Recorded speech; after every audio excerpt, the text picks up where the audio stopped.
Alors nous voyons au Mans et partout dans la Sarthe en première page dans le Maine Libre cette histoire qui s'est passée récemment dans une émission de télévision sur TF1 qui s'appelle The Voice. Il y a un candidat originaire de Fresnay-sur-Sarthe qui a été évincé de cette émission après avoir gagné une prestation musicale. Donc il avait réussi cette prestation, mais après coup on a découvert qu'il aurait émis des propos, comme ils disent, homophobes et puis qu'il aurait raciste. Il ne juge pas une performance artistique, il juge des idées politiques. Alors toute cette histoire est très intéressante parce qu'on se rend compte qu'en fait le règne de la pensée politiquement correcte est partout. Et qu'est-ce qu'on a jugé en fait? On a jugé un artiste ou alors on a jugé un idéologue? Parce qu'en fait, je me rends compte que pour être accepté dans cette émission The Voice sur TF1, il ne suffit pas d'être un artiste, ça ne suffit pas. Il faut être un artiste, mais qui pense de manière conforme au régime gauchiste. Et alors, qu'est-ce que la liberté? C'est quoi la liberté, en fait? Eh bien, la vraie liberté, c'est d'accepter de prendre le risque de la contradiction. C'est ça, la liberté. La liberté d'expression, la liberté de penser, c'est ça. Mais si vous ne pensez pas comme...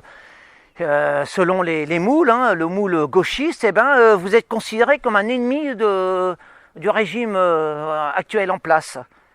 Et alors, qu'est-ce qui s'est passé? C'est que ce jeune-là, bon, c'était un jeune chanteur, donc originaire de Fresnay-sur-Sarthe, après avoir été évincé de cette émission, bon, il a présenté ses excuses, il a dit « je regrette », il a dit « c'était une erreur de jeunesse, je ne pense pas aujourd'hui ce que j'ai dit hier ».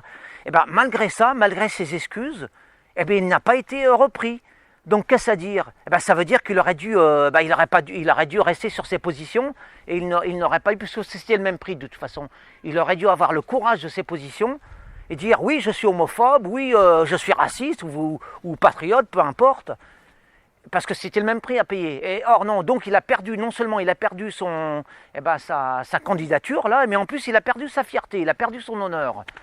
Bon, tout ça pour en revenir au fait essentiel, c'est que je me rends compte que dans toute la société, partout, à la télévision, radio, aux journaux, aux médias, vous êtes obligés de penser comme ça, selon la pensée politiquement correcte.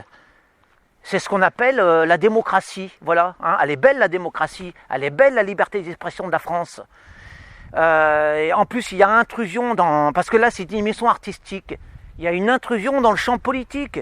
Encore une fois, qu'est-ce qu'on juge? On juge les performances artistiques d'un auteur, d'un artiste. C'est tout. Alors si si cet artiste, il est considéré comme qui ne pas entrer dans le moule, il n'est pas conforme au moule, eh ben, j'appelle ça une dictature. La France est une dictature gauchiste. Preuve à l'appui. Voilà, ça c'est une preuve éloquente de ce qui vient de se passer là. C'est une preuve flagrante que la France n'est pas le pays de la liberté de penser.